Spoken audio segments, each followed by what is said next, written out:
साहेब, चोपडा तालुक्यात झालेल्या अवकाळी पावसामुळे नुकसानग्रस्त शेतकरी किती आणि किती नुकसान झालेलं आहे? मे महिन्यामध्ये एक साधारणतः 6 मे आणि 15 ते 20 मेच्या दरम्यान आपल्याकडे जो वादळी वाऱ्यासह पाऊस झाला, त्याच्यामध्ये मुख्यत्वे करून आढावा कृषी महसूल मंडळामध्ये त्यासोबतच चोपड्याचा काही थोडा संकुले या भागामध्ये साधारणतः 924 हेक्टरपर्यंतचं नुकसानीचं आपलं अंतिम पंचनामे सादर झालेले आहे. आणि यामध्ये मुख्यत्वे करून केळी आणि इतर काही पिकांचा समावेश आहे. यात एकंदरीत सर्व शेतकरी मिळून 1715 शेतकरी पंचनामे आपण अंतिम सादर केले.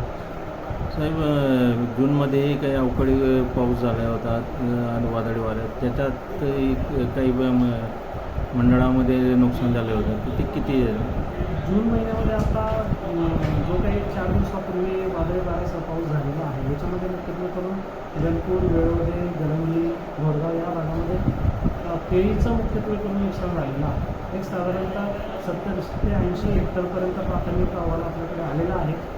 प्रत्यक्ष पंचनामे महसूल आणि कृषी विभागात संयुक्तरित्या करीत आहे. एक साधारणतः 3 ते 4 दिवसात आपल्याकडे त्याची अंतिम आकडेवारी मिळून येईल.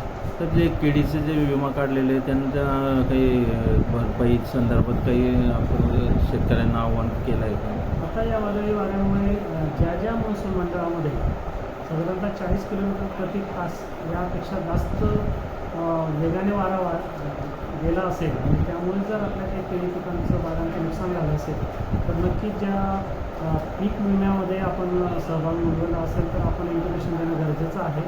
पीक विम्याच्या कंपनीकडून सदर क्षेत्राची पडताळणी सुरू आहे आणि त्याचा देखील लाभ जर नुकसान झालं असेल तर नक्कीच येत्या काही काळामध्ये आपल्याला तो मिळू शकतो.